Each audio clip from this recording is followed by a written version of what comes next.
All right. Hey, welcome back to the channel. My name's Daniel Jesse. I'm your favorite high school substitute teacher. So, what we're talking about today is time travel.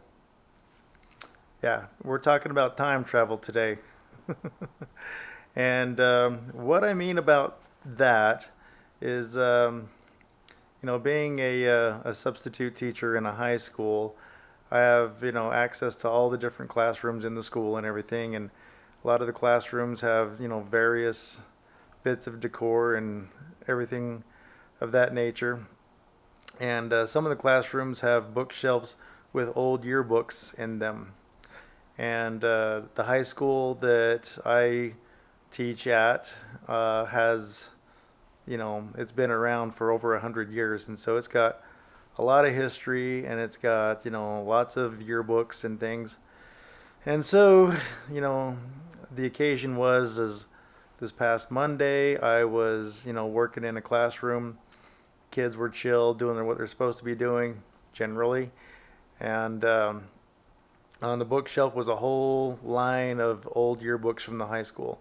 So I went and found the oldest yearbook that was on the bookshelf, and it was a book from 1943.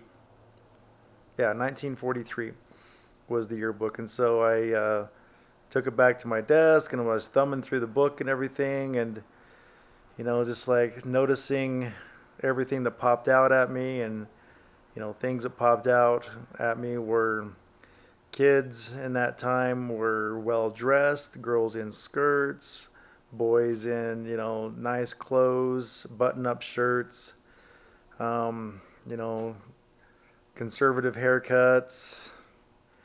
It was just really, and then like photos of the school grounds and everything were just very idyllic. It looked like they'd just come off of a Hollywood movie set or whatever, and like perfectly manicured lawns and everything. It was quite surreal to look through 1943, and then I was thinking about it, like what was going on in the world in 1943, and like 1943 were just in the beginning stages of our involvement of World War II. So the theme of the yearbook was very very much patriotic, very much uh, nationalism and patriotism, and doing good for the country and everything. And so those vibes were felt throughout this yearbook and everything, and it was just really really kind of interesting when just the idyllic nature of this yearbook. Just like, man, such a simple time back then. Like, life seems so much simpler.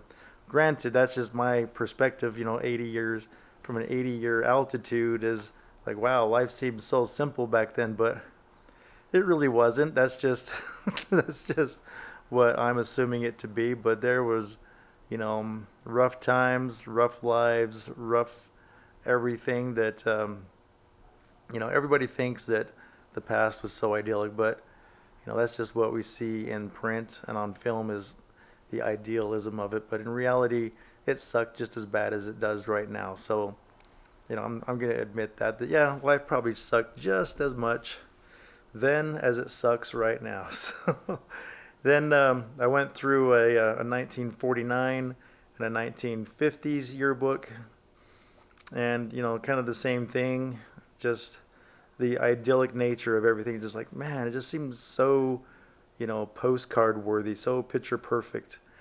And but there were some instances, came across some photos of a stage production that was put on, and the kids were in blackface, and was just like, wow, okay, I guess that was normal back then. So that was weird. So then it's just you got your boys clubs, you got girls clubs.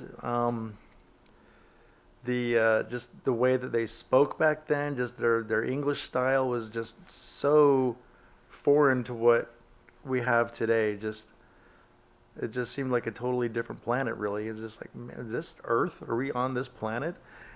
And And to paint the contrast is, flash forward to 2024, and we have students that basically the dress code is to show up in your pajamas and your fuzzy slippers, and that's what you're wearing to school all day is pajamas with fuzzy slippers, and bringing a blankie along, oftentimes, and it's just it's mind blowing to think of how the world has shifted in 80 years from idealism to wearing your pajamas to school and everything, and then also on the on another aspect of it, it showed like in the 1950s version, showed the photography club in 1950, and they got the gigantic cameras, the huge flash bulb on top and everything, and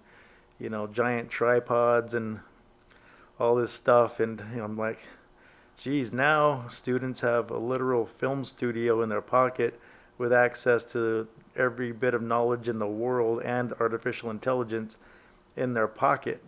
That it's just, if you was to talk about what the students today versus 1940s and 50s, yeah, it would be like being beamed up onto the mothership for real. The kids in the 40s and 50s would be like, so you're alien, okay.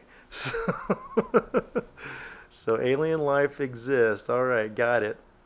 But that's the differences in how stark of a contrast it is between, high school from 80 years ago to high school today is just not even on the same planet. So I love, one of my favorite pastimes actually is going through old yearbooks.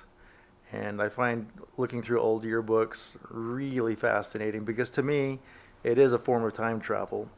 You're traveling back to a snapshot of that particular era, that year that existed, seeing like what their reality was, what was important to them, what shaped their worldview.